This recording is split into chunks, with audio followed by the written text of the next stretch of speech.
Olá pessoal, eu sou o Pacete e esse é mais um episódio do Tech for Business, o podcast e videocast da Sonda Brasil, que fala sobre negócio, tecnologia, inovação, comportamento e vários outros temas relacionados a esse mundo tão apaixonante e que vive um processo de transformação acelerada. Essa transformação, inclusive, que foi muito potencializada, talvez nos últimos 3 anos a gente venha falando muito de inteligência artificial, muito mais do que o normal. Inteligência artificial generativa, especificamente, por causa do ChatGPT, a gente já falou um pouquinho sobre esse assunto aqui. Não é uma tecnologia nova, não é um assunto novo, mas que se potencializou por causa de alguns fatores. Hoje eu recebo um profissional que, primeiro, tenho uma admiração enorme por ele. Ele é uma referência para mim dos conteúdos que eu consumo, então ele é um formador ali de muito repertório para mim, mas é um cara que tomou um caminho de conectar a academia e a tecnologia de uma forma muito fácil e compreensível. Diogo Cortiz, o Diogo vai explicar o que ele é uma mistura de muitas coisas, mas acima de tudo, nos últimos anos, tem sido uma voz importante para falar de AI generativa, sobre vários aspectos, comportamento, aspecto geopolítico, de negócios e por aí vai. Diogo, obrigado pela presença. Obrigado, eu que agradeço o convite, é um prazer, uma honra estar aqui conversando com você. E acho que você definiu bem, né? É uma mistura de muitas coisas, é assim mesmo que eu me defino, porque apesar de eu ter me formado, né, numa área mais técnica, depois eu acabei indo para uma área bastante interdisciplinar. Meu mestrado e doutorado acabaram sendo na área interdisciplinar, tentando entender muito assim como a tecnologia, né? Se eu me formei desenvolvendo tecnologia, depois do mestrado e doutorado, eu acabei focando, me especializando em entender como a tecnologia muda a sociedade, né? Então, acho que hoje o meu papel é justamente isso, entender tecnicamente para conseguir tentar, né? Nem sempre a gente consegue decifrar, desvelar o que pode acontecer com a sociedade, né? E o que eu falei é muito verdade, assim, você sabe disso, né? Até te incomoda um pouco. Você é uma referência, assim, tá nos meus primeiros nomes ali para quando tem algum assunto. Teve DeepSeek, China, Estados Unidos. Nos últimos anos, talvez, eu acho que o teu conteúdo ele tá um pouco monopolizado pela AI generativa, né? O que está acontecendo? Assim, nos bastidores aqui eu comentei contigo que falar de AI generativa, é falar sobre várias camadas hoje, né? Desde de comportamento a negócios. Que estágio que a gente está hoje desse conceito de tecnologia que tem sido tão falada desde os últimos anos? Acho que a gente está num momento de descoberta. Eu acho que esse é o seu principal ponto, né? A gente está entrando numa nova fase que ninguém sabe exatamente o que é essa nova fase, mas é uma nova fase de muitas transformações, tanto comportamentais, econômicas, sociais, e quem está potencializando isso é a inteligência artificial. Porque, pelo menos assim, muitos acadêmicos, e aí eu me alio a eles, de entender a tecnologia da inteligência artificial não como uma tecnologia normal. Porque nos estudos, quando a gente vai falar sobre tecnologias, tem as tecnologias especializadas e tem um outro conceito que a gente chama de GPT, que não é o ChatGPT, é de General Purpose Technology, ou seja, essa tecnologia de propósito geral, que acaba sendo uma tecnologia de transformação, acaba sendo uma tecnologia que vai permitir que novas inovações sejam criadas. Então, um exemplo muito simples é a eletricidade. A eletricidade é uma tecnologia de propósito geral. Ela serviu para muitas coisas, inclusive para o surgimento de outras tecnologias de propósito geral, como é o caso da internet. Então, a internet computação em nuvem entra aqui ou ela já é mais restrita? Eu acho que ela é mais específica, tá, né? Eu acho que ela é mais específica. A computação, de forma geral, né? E a internet. Então vamos pensar no comecinho da internet, né? Ou quando a internet entra de forma comercial no Brasil, ali em 95, 96. Muita gente começava a especular, né? Vai acontecer isso, vai acontecer aquilo. Mas é muito difícil a gente antecipar todos os casos de uso possíveis, né? Em 95 era muito difícil falar, nossa, daqui a um tempo vai ter um smartphone, um negócio chamado smartphone, que você vai apertar o botão e vai chegar comida na sua casa, sabe? Era uma coisa que era muito difícil a gente antecipar. A gente antecipa isso através de cenários a gente chama, né, de design de ficção ou ficção científica e tal. Mas é até interessante como a gente é muito péssimo em prever tecnologia. Esses dias eu vi uma imagem que é uma entrevista que o Paul Krugman, que é o Prêmio Nobel em Economia, em 98, né? Em 98 ele já era o Prêmio Nobel em Economia, inclusive. Ele falou, até 2000 e pouco vocês vão ver que esse negócio de internet aí não vai passar, vai ter o mesmo impacto que as máquinas de fax tiveram. O Prêmio Nobel de Economia falando isso da internet, que trouxe um processo de de transformação muito grande. Então, quando a gente olha para a inteligência artificial hoje, eu vejo algo muito parecido. É uma tecnologia que a gente ainda conhece muito pouco sobre ela, né? Apesar de a gente ter muito conhecimento de artigos científicos e tal, a gente não consegue ainda prever todas as transformações e potencialidades que ela vai ter, até porque ela se desenvolve de uma maneira muito rápida. Então, gargalos que até um ano atrás a gente falava, hoje ela já consegue ultrapassar essas barreiras. E principalmente assim, como isso vai transformar os negócios, a economia global, né? Tudo isso a gente tem estado estudando, né? O que é uma dificuldade muito grande de chegar em afirmações muito bem específicas. Por isso que eu acho que é um momento muito interessante, né? Porque a gente tem mais incertezas do que certezas. Então a AI está nesse grupo de GPT, que é um tipo de tecnologia que tem um propósito de transformação em todos os níveis de sociedade. Aqui eu acho que o exemplo da energia é muito didático, a própria internet. Por isso que ela gera tanta repercussão e tantos comentários. Eu acho que sim, porque hoje eu não consigo ver uma área da economia, um segmento que não está preocupado com a inteligência artificial. Assim, ou que não está tentando entender como eu posso adotar isso nos meus negócios, no meu processo de transformação digital. Então, desde a área da saúde, passando por educação, falando na área de manufatura, da área da pesquisa, todas as áreas elas podem de alguma forma e vão ser impactadas pela inteligência artificial. A gente não sabe exatamente como e nem quais serão os resultados, mas que vão ser impactadas vão. Qual que é o ponto mais sensível? E aí eu imagino que são vários pontos sensíveis aqui, mas que você escolheria um ponto sensível nesse momento do que a gente tem até agora de descoberta, um ponto sensível em relação a essa tecnologia, um ponto de alerta. Porque, por exemplo, sempre que a gente fala de AI generativa, muita gente traz logo na primeira camada a substituição de empregos, a extinção de empregos, mas qual outro ponto sensível que você enxerga aqui que talvez não esteja sendo discutido ou está sendo discutido e precisa ser visto como uma certa urgência? Eu acho que é a forma como os humanos interagem com a inteligência artificial. Esse é o primeiro ponto que a gente tem que ter mais pesquisa, mais discussão, mais alertas, porque o uso indiscriminado da inteligência artificial vai levar a uma sociedade mais burra. Parece contrassenso, né? Porque a gente tem uma inteligência artificial que é tão poderosa e que faz tanta coisa, só que se a gente terceirizar tudo isso para a inteligência artificial, qual que vai ser o resultado disso? Né? Vai ser uma atrofia das nossas habilidades cognitivas.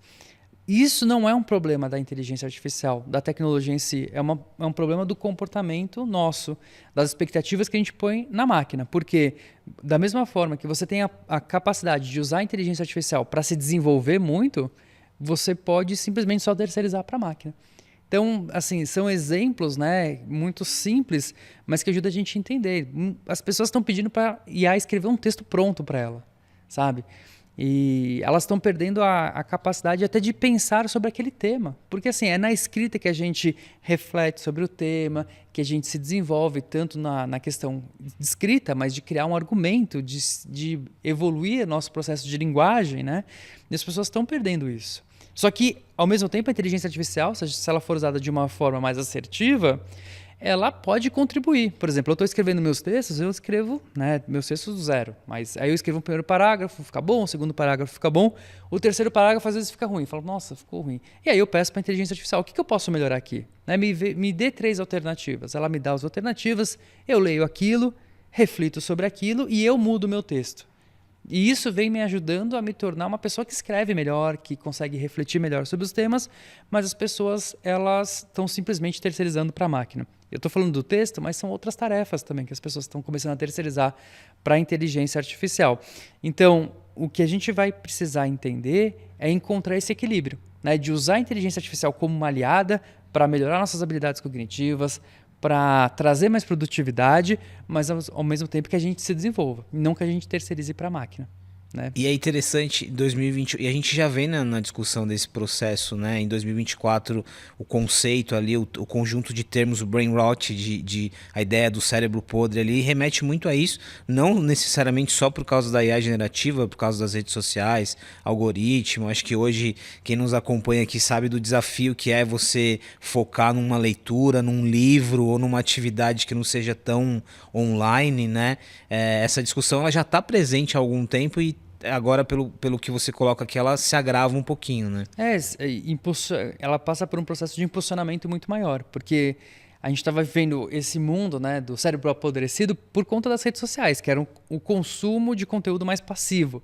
Agora, a inteligência artificial entra no outro patamar, que é essa busca mais ativa pela informação.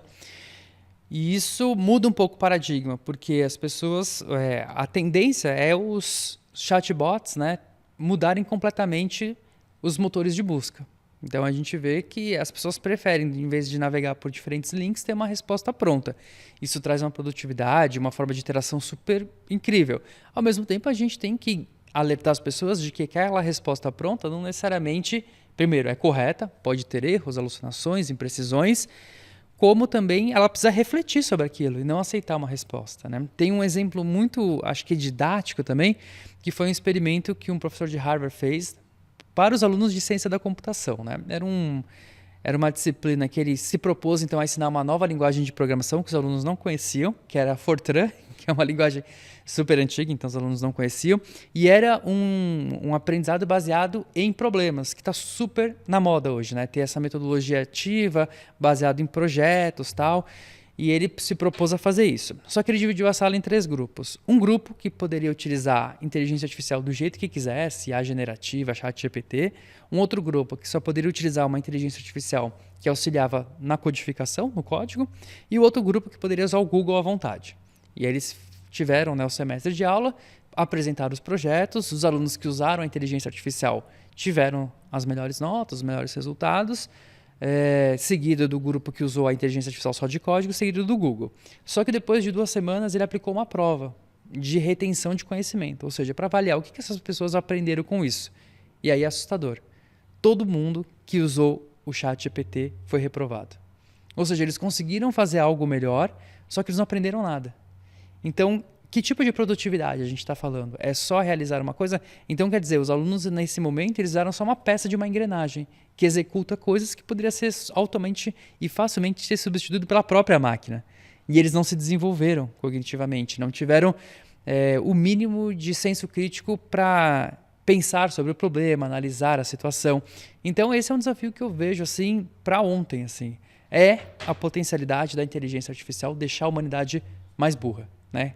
O que é um contrassenso, mas ao mesmo tempo eu vejo como uma alta possibilidade, porque nosso cérebro ele foi configurado para economizar energia. E tudo que a gente faz cognitivo consome muita energia, né? Pô, quando a gente tem que escrever um texto, você sabe, é doloroso, né? É sofrido. E é interessante que o que você falou do pensamento, do aprendizado, o que nos trouxe até aqui como sociedade, todo esse desenvolvimento tem a ver com isso, né? Exato. E tudo que envolve a cognição é sofrido, né? É sofrido, não é fácil, assim, escrever um texto, ter que ler, ter que refletir, ter que pensar sobre aquilo. É difícil e muitas pessoas, se elas não forem bem orientadas, se a gente não tiver um processo de letramento de nível social, global, as pessoas vão começar a entregar tudo para a máquina. Né? Tem pessoas que mandam e-mail, assim, um e-mail simples, que você vê que foi o ChatGPT que escreveu. Você fala, pô, a pessoa não conseguiu escrever um e-mail, sabe? Como é que ela vai ter o poder de argumentar algo numa relação, numa discussão, numa reunião? Né? Então as pessoas estão perdendo. E saiu, inclusive, um artigo muito interessante, né, numa conferência que chama CAI, né, que é Computer Zoom Interaction, uma conferência da ACM, que é uma... A ACM é a grande associação de computação, né, acadêmica, e a CAI é a maior conferência. Então, cara, são 5.000 pesquisadores, sabe, que pesquisam sobre essa interação humano-computador. E foi um artigo que foi publicado pelos pesquisadores da Microsoft Research, junto com a Carnegie Mellon, que é uma universidade de ponta nos Estados Unidos. E eles verificaram exatamente isso, né, que o uso excessivo da inteligência artificial está levando ao declínio do pensamento crítico das pessoas.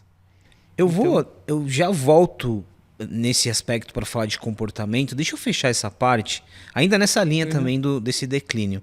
Em relação à internet, eu acho que hoje tudo a gente está entendendo o contexto, mas já tem muitas pesquisas que identificam a quantidade de lixo que existe na internet do ponto de vista de conteúdo, ou seja, agentes criando conteúdo que são lidos por agentes. E em relação, aqui eu acho que mistura um pouco, é uma opinião acadêmica, mas é uma opinião também pessoal.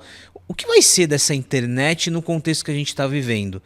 Um pouquinho antes, principalmente para quem produz conteúdo, para quem está no lado da informação, esse lado de SEO, de você construir um texto baseado na procura que ele vai ter no Google, isso já assusta um pouquinho para quem não é da área. Esse cenário de uma internet com agentes autônomos, com influenciadores sintéticos, a gente está falando de uma implosão da própria internet? Como que você vê isso?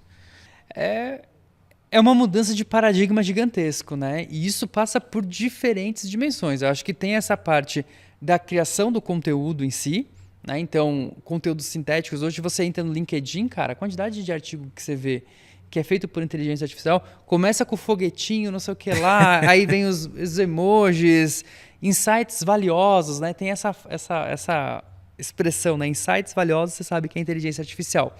Então você vai ter esse excesso de conteúdos muito no meio, né, do caminho, no lugar comum. E isso vai levar a uma poluição muito grande, né? Acho que a gente vive numa espécie de um ruído criado por máquinas hoje. Já vivemos esse mundo. Só que tem outros processos de transformação que vão ser ainda mais impactantes. E se a gente pensar, você falou do CEO, né? E a gente pensar na história da internet, na história da web, ela foi construída para conectar documentos, conectar conteúdos. Isso passa por um segundo momento em que as plataformas se apropriam disso e fecham isso. Então, por exemplo, em algumas plataformas de redes sociais, o link nem funciona. Ou se você coloca um link, você tem uma entrega reduzida. Então, a gente já passou por esse segundo momento. Só que agora, o que está acontecendo? A gente está fazendo pesquisas exatamente nessa área, que é entender essa mudança de paradigma da busca. Então, várias pesquisas já mostram uma tendência das pessoas migrarem da busca tradicional por links para uma busca por inteligência artificial. Só que o que acontece? Isso muda e destrói todos os pilares da economia digital, que é baseada no tráfego e é baseada principalmente em publicidade online. Então, o que acontece? Imagina, eu sou um grande portal, hoje, né, eu quero ser indexada por um buscador porque eu sei que é um humano que vai acessar minha página. E aí eu tenho ganhos diretos e ganhos indiretos, né? Então, a pessoa acessou minha página, eu ganhei tráfego, ela viu um anúncio, eu ganhei por aquele anúncio, eu tenho ganhos indiretos, aí ele passou a conhecer o colunista, começou a seguir o colunista em outro lugar, começou a se entender melhor sobre a minha marca, sobre o meu produto, etc. O que acontece é que se é um buscador com inteligência artificial, quem está acessando é um bot, né? É um bot que entra, lê seu conteúdo, e resume e entrega uma resposta pronta. Ele pode até deixar o linkzinho falando, tirei isso do blog do Diogo. Só que a pessoa vai ficar, 90% das pessoas vão ficar satisfeitas com aquela resposta pronta e não vão acessar meu conteúdo original, né? E isso já está levando a um processo de muitos portais ao redor do mundo começar a bloquear esses tipos de bots. Só que isso está impactando também os próprios buscadores. Então a gente está criando ilhas de conteúdos online que não vão ser tão facilmente acessadas, né? Então esse é um desafio também até para esse processo, é um efeito colateral já da inteligência artificial, que a gente já começa a ver os primeiros efeitos agora, mas ao longo dos anos vai trazer uma transformação gigantesca. Você sabe que na época 2023, 2024 e durante a greve de roteiristas e diretores de Hollywood, eu pensava muito em... Eu parei para refletir um pouco do que eu estava consumindo em termos de cinema, que é arte também, né? E o quanto que eu passei a me incomodar com conteúdo sintético. Mesmo os efeitos especiais, que já vi há muito tempo, parece que eu migrei, e aí aqui é uma perspectiva muito pessoal, mas acho que muita gente se identifica. Eu migrei para buscar coisas que eram reais de fato, sabe? Atores, acho que valorizar um pouco mais a atuação.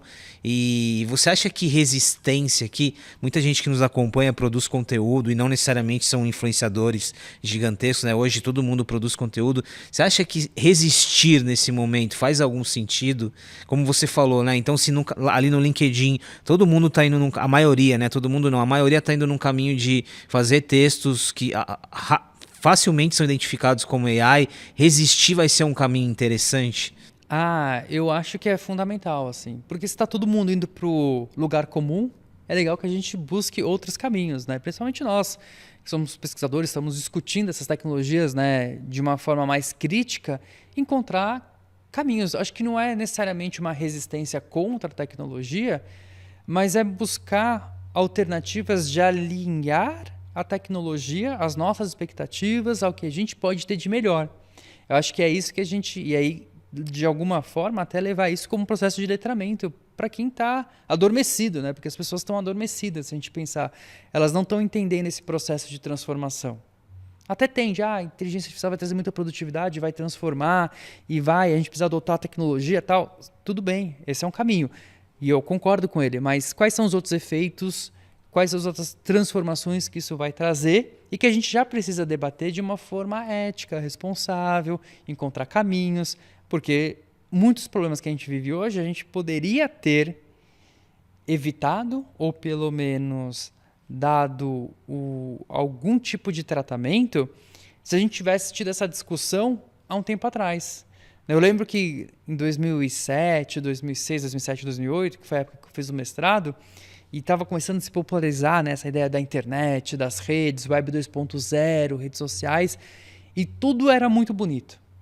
A perspectiva era da democratização do conhecimento, todo mundo podendo criar, todo mundo podendo inovar, e de fato isso é verdade, não é mentira, né? Todo mundo hoje pode criar, você tem acesso irrestrito ao conhecimento, só que a gente ficou tão ofuscado pela parte positiva da tecnologia que a gente esqueceu de discutir, mas será que tem algum problema que pode vir disso? Os efeitos colaterais, eles... O que pode vir daí, né? Quais são os efeitos colaterais que podem vir daí? A gente não fez essa discussão. Né? A gente não fez porque a gente estava ofuscado. E a mesma coisa eu vejo que está acontecendo com a inteligência artificial. Então, a gente precisa ter um debate mais profundo sobre ela, porque ela vai trazer muitos benefícios, mas ela vai trazer processos de transformações altíssimas, né? Em diferentes dimensões, comportamentais, cognitivas, econômicas, geopolíticas. E a gente precisa falar sobre isso também. Você deixou bem claro, né? Resistência aqui não é no sentido de se afastar da tecnologia ou boicotar a tecnologia, mas de entender, né? Se todo mundo vai ficar exausto de ler um conteúdo feito por inteligência artificial, eu posso resistir de ter um texto ali que é o meu, que traz o meu jeito, a minha espontaneidade. Exato, né? Exato. E é perfeito, assim, porque... E você não perde a sua autenticidade, eu acho. Então, muitas vezes, assim, eu tenho que escrever um texto semanal. Eu escrevo um texto semanal para mandar para o meu editor, só que aí antes eu escrevo, né? E aí eu peço, por exemplo, para o Claude, para o ChatGPT, e falo, dá uma nota de 0 a 10 para esse texto aqui. Ele dá uma nota avaliando alguns pontos que eu peço, né? Fluidez e tal.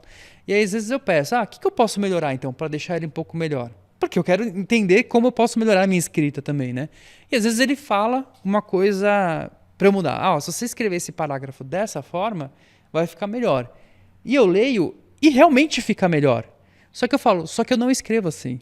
Então eu não vou mudar, sabe? Ótimo, acho que essa porque lucidez, é o meu jeito, né? é o meu jeito. É assim, é a minha escrita, às vezes é o meu DNA, né? Eu acho que é isso que a gente precisa entender. A gente não pode, de certa forma, mecanizar o nosso próprio pensamento, né? Acho que a gente tem que ter essa essência. Senão todos os textos vão ficar iguais, muito bem escritos, aquela coisa linda, maravilhosa, que não é tão lindo e maravilhoso, é só um lugar comum, é o que as pessoas querem ouvir e escutar. Gosto dessa frase, pra gente não mecanizar o nosso pensamento. Diogo, para fechar essa primeira parte, olhando talvez um pouquinho mais para o dia a dia de um profissional, você falou que dessa euforia da tecnologia, e aqui eu entendo que é uma euforia misturada com pressão. Então qualquer profissional hoje que está lidando com o cenário impactado pela AI generativa, talvez está com medo, né, de ser substituído, já está vendo muitas das suas funções sendo substituídas. Qual que é o desafio? E me parece que aqui não depende muito da pessoa também esse processo, né? Eu sempre digo, não adianta delegar para a empresa. Não, a empresa vai encontrar uma solução, ela vai me treinar aqui para outra coisa. Não, é muito da pessoa, do repertório da pessoa. O que você diria para esses profissionais que hoje vivem a pressão dessa euforia, vivem o desafio de se reinventar e se reinventar exatamente no sentido de não deixar o cérebro atrofiar? Eu acho que assim, o lançamento do ChatGPT, ele trouxe um estado de FOMO para a sociedade, né? O Fear of Missing Out, o medo de estar de fora. Isso trouxe para as empresas de tecnologia, que todo mundo começou a competir loucamente, para os governos, para as outras empresas e para as pessoas. E acho que o que você colocou foi muito bom, assim, né? Não dá para a gente só esperar da empresa, da organização, porque muitas vezes nem a empresa sabe qual que é esse processo, porque é tudo tão novo, esse processo de transformação. O fato é que a inteligência artificial hoje, ela já é uma tecnologia que já está presente no nosso dia a dia, que a gente pode utilizar para resolver diversos problemas, fazer várias coisas, e a gente precisa aprender. Eu falo que eu vivi esse momento, não sei se boa parte da audiência viveu, acho que você viveu também, que foi um momento de digitalização, que foi a popularização da informática, da computação. Então foi um momento em que a gente começou a digitalizar todas as coisas e as pessoas precisaram se adaptar a isso. Então surgiram várias escolas que ensinavam informática básica, lembra? A mexer no sistema operacional, a mexer no editor de texto, a mexer na planilha. As pessoas faziam curso para isso, porque era uma nova linguagem que estava surgindo ali. Eu acho que quem tem de 35 a 40, eu me incluo nesse grupo, eu acho que viveu isso. Viveu, pelo menos lembra. Pegou até um curso de datilografia. Viveu, entendeu? E pegou esse processo de transformação. E a mesma coisa vai acontecer com a inteligência artificial. Então, assim, ela já é uma nova plataforma computacional e a gente precisa saber adotar no nosso trabalho. Por quê? Não necessariamente a gente vai ser substituído pela inteligência artificial. Então, eu gosto bastante de um estudo que foi feito pelo FMI, pelo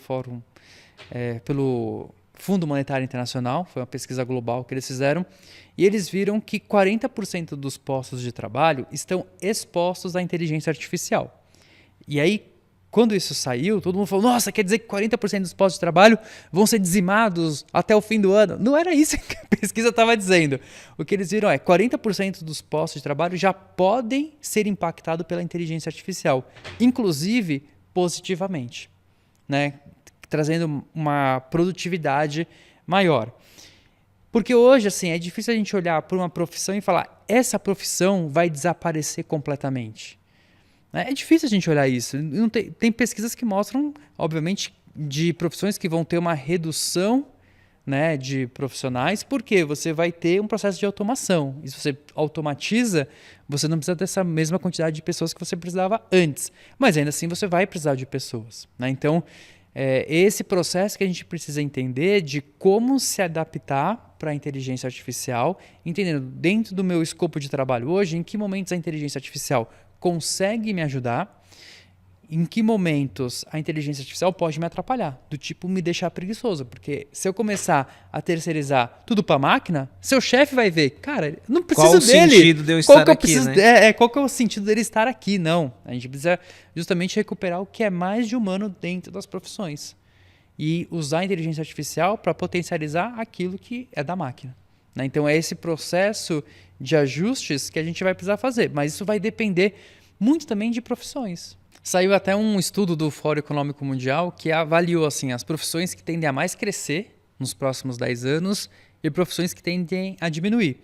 E é interessante notar que dentro de uma mesma área existe mudanças pensando na perspectiva de profissão. E aí como eu também ensino na área de design, né? Sou professor da área de design, tem um exemplo especialmente sobre isso, né? Então, por exemplo, eles colocam que o design gráfico tende a ter uma redução e, por exemplo, a parte de UX, né? User Experience Design, tende a aumentar. Por quê? A gente vai precisar de mais pessoas entendendo justamente esse processo de transformação das interfaces por inteligência artificial. Porque imagina isso para o marketing, vai ser um impacto muito grande, né? Porque as pessoas hoje elas vão pesquisar um produto, elas jogam no Google, elas têm várias informações, mas se ela perguntar, eu quero saber qual que é o melhor batom, e a inteligência fala, o melhor batom para você é esse por conta disso, disso e daquilo, né? Pegando já toda o que ela conhece sobre o seu perfil. É um processo de mudança de uma hiperpersonalização que a gente nunca viu na história. E é um algoritmo trazendo um produto, a marca que ela literalmente ela sumiu, né? Em termos desapareceu. Ela desapareceu. É toda mediado pela inteligência artificial. E eu não sei se você já fez isso, mas é um pouco assustador, assim. E aí a audiência pode fazer também. Pedir para o ChatGPT descrever sua personalidade. É incrível, assim, porque esses chatbots, né, eles têm esses mecanismos de atenção, que não é um mecanismo da rede neural, né, que foi o que trouxe a evolução, é uma funcionalidade, né, que ela guarda as conversas que você tem com ela e o que ela acha mais importante, ela utiliza isso para responder. Então, quando você pede, por exemplo, estando logado no ChatGPT e pedir para ele descrever sua personalidade, ele vai trazer coisas que você fala, meu, de onde ele tirou isso? Foi de alguma conversa, mas você nem lembra. Né? E ele no infere... tom que você Exato. coloca uma frase, a forma de pensar. E se antes a gente falava, nossa, as redes sociais conhecem muito sobre mim, a gente estava totalmente equivocado, porque ela conhecia sobre nós a partir de sinais indiretos, sabe? É um likezinho que você deu aqui, é um compartilhamento que você fez ali, é o tempo de tela. Tudo isso traz muita informação, mas são dados indiretos. Agora, a gente está falando de um conhecimento explícito, é o que você disse com as suas palavras, né? Que você explicitou seus desejos, suas preferências, suas emoções. E hoje a inteligência artificial consegue ter muito mais informação sobre as pessoas. E imagina essa relação, né? Por exemplo, entre produto ou marca e consumidores. Isso vai trazer uma transformação muito grande. Ninguém sabe exatamente materializar isso, como vai funcionar, como a gente pode tirar proveito disso. A gente não sabe exatamente como, né? Mas a gente sabe que vai acontecer. Então é um processo de mudança muito grande que acontece. Eu lembro, mesmo quando a gente começou, quando os assistentes de voz se popularizaram um pouquinho ali, a Alexa, o Google Assistant, já tinha muito essa discussão, né? Onde que vai ficar a marca no meio desse processo? Agora com os agentes autônomos, é um algoritmo falando com um algoritmo, demandando algo para alguém. Então é uma discussão muito urgente para o marketing aqui em termos de reinvenção. Vamos falar um pouquinho mais agora. A gente já, em vários momentos dessa primeira parte, a gente mencionou comportamento aqui. E eu queria trazer um pouco mais para esse lado. A gente vive hoje, várias pesquisas já estão provando isso, em 2025, uma epidemia de solidão, né, muito impactado pelas redes sociais, pelo mundo digital, uma crise de saúde mental sobre vários aspectos aqui. A inteligência artificial generativa, o que você falou, né? O que você trouxe de uma AI que ela já consegue fazer um mapa da tua personalidade. Quais os impactos que a gente pode ter aqui na nossa saúde mental, no nosso senso de solidão ou não? Esse aspecto que vai um pouco mais para a saúde mesmo. Esse é um outro ponto crítico que a gente também precisa discutir como sociedade, porque, de fato, a gente vive uma epidemia de solidão. E se as pessoas estão se sentindo mais tristes, mais isoladas, elas vão tentar encontrar alternativas para suprir essa necessidade. E muitas delas estão recorrendo ao uso de chatbots. Então, para se relacionar, para ter um conforto, para ter uma conversa. E isso traz uma série de desafios enormes, assim, né? A gente fez um artigo que a gente estava trabalhando e a gente olhou para as AI Girlfriends, né, que são as namoradas de inteligência artificial. São várias que existem e a gente achou até um outro estudo que foi feito pela Mozilla que dos 10 principais aplicativos de AI Girlfriends, nos termos de serviço, né, dos 10 analisados, 9 no termo de serviço estava explícito, a gente vende seus dados. Ou seja, a gente está falando, né, de um aspecto, por exemplo, mais econômico, tal, que é ético, que é a exploração da solidão também, né, por meio desses aplicativos, que vão monetizar tudo. Da mesma forma, a gente tem que discutir isso do ponto de vista cognitivo e afetivo, que é o quanto as pessoas elas estão se relacionando e projetando uma relação afetiva com uma máquina que não sabe nada sobre ela. Então esse é um desafio enorme. Eu gosto muito de uma pesquisadora que é a Sherry Turkle. Ela é uma professora de Harvard e do MIT. E ela sempre estudou essa relação afetiva a partir da tecnologia. E ela usa esse termo, né, intimidade artificial, que é uma intimidade em que as pessoas projetam para a máquina algo que é humano. Só que a máquina ela só está fazendo uma simulação. Ela só está respondendo de uma forma para te deixar mais confortável. E, de certa forma, pode trazer uma série de manipulação. Eu até escrevi um texto uma vez que o título é Nunca Dizem Não. Né? As inteligências artificiais que trabalham mais com essa questão de IA de companhia, de uma AI girlfriend, né? Que são essas IAs de namoradinha, elas não dizem não, porque elas querem satisfazer suas vontades. Só que o que a gente vai ter de uma geração que está se relacionando com esse tipo de máquina, que não recebe não, e começa a criar uma expectativa e leva isso para um relacionamento interpessoal, entre dois humanos? Ele também não vai querer ouvir não. Né? numa relação afetiva, emocional. Então isso vai trazer um desafio muito grande. Então hoje eu não consigo afirmar para você, cara, isso é bom, isso é ruim. Porque tem outros estudos falando, para quem está vivendo uma solidão extrema, isso ajuda num processo de recuperação, quase como uma ferramenta terapêutica.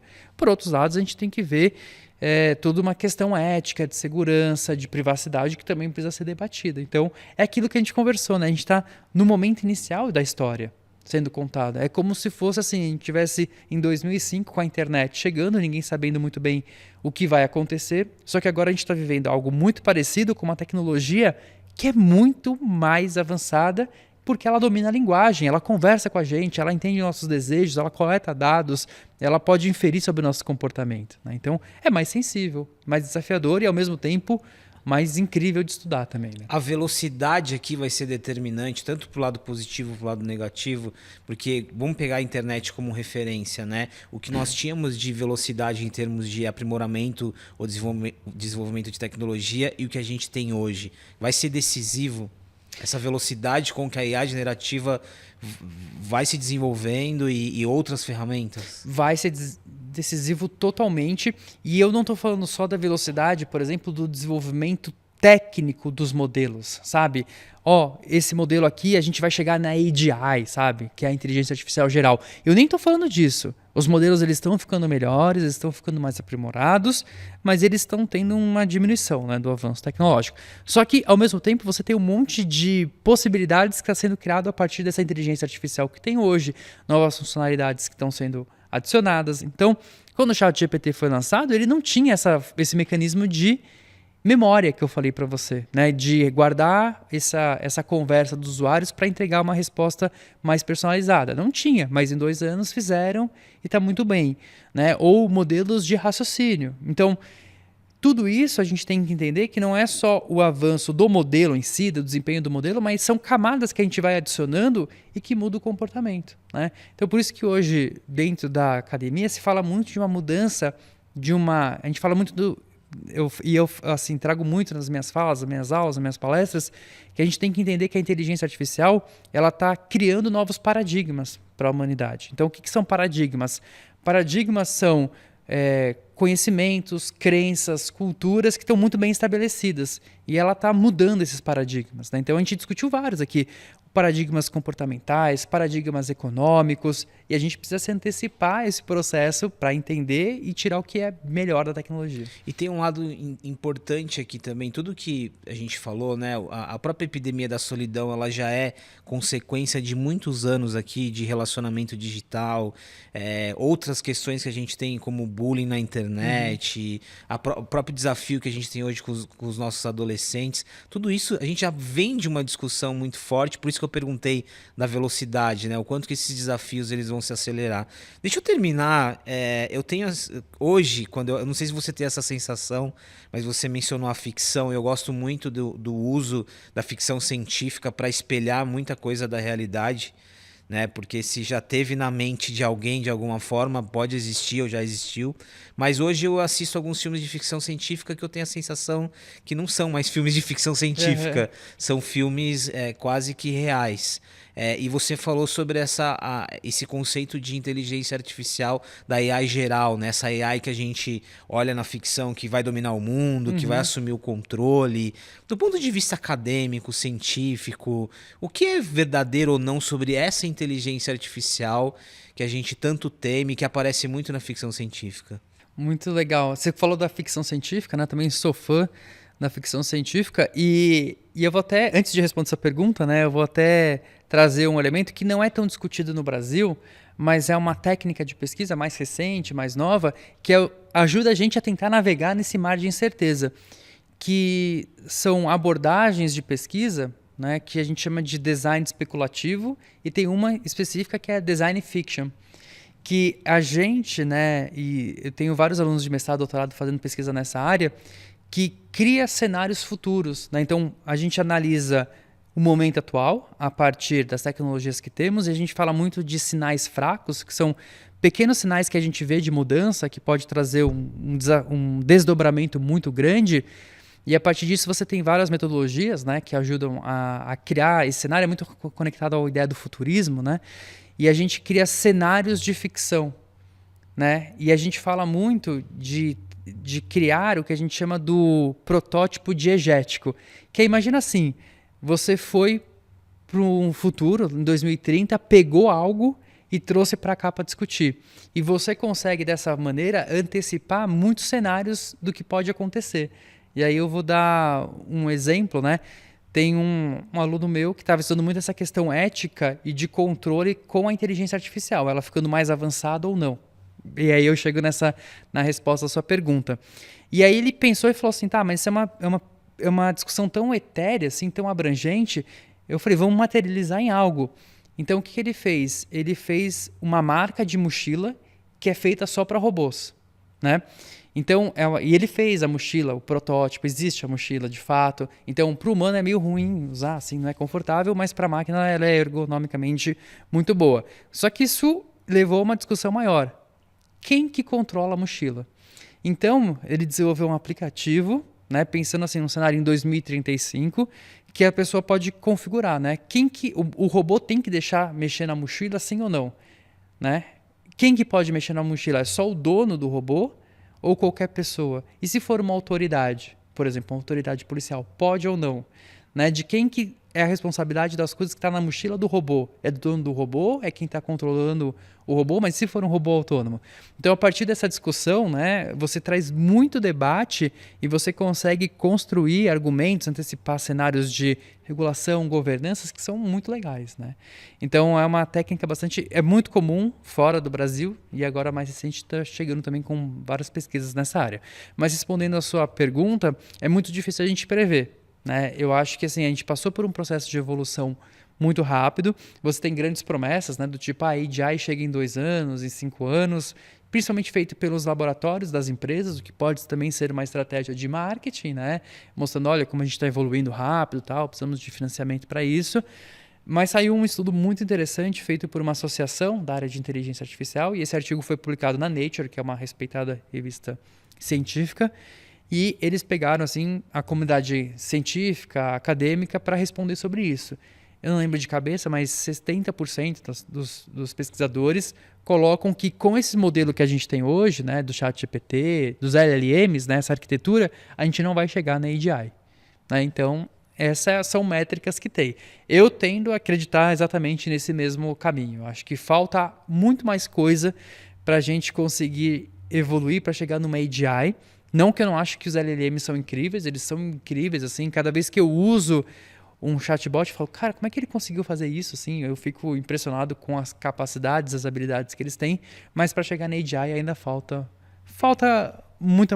uma coisa muito bem específica, assim, que é um senso comum, né? Entendimento sobre a realidade física, a nossa realidade de maneira geral. E aqui vai um alerta, achei super importante que você falou muita coisa que está no campo do marketing, a gente tem que tomar muito cuidado, até porque tem uma disputa geopolítica, né, Estados Unidos e China, então o marketing, a narrativa, a retórica que entra, então é importante a gente manter o pé no chão e não necessariamente precisa ir na ficção, né? Eu acho que, resumindo o nosso papo, queria super agradecer, eu acho que você tem um olhar muito equilibrado sobre esse assunto, né, que vai nos pontos sensíveis, mas também tem otimismo. Eu acho que para quem é profissional, para quem está no dia a dia, acho que fica uma grande lição aqui, o que a gente está fazendo com a nossa capacidade cognitiva, né? Com o nosso cérebro, com o nosso conhecimento, com o nosso pensamento.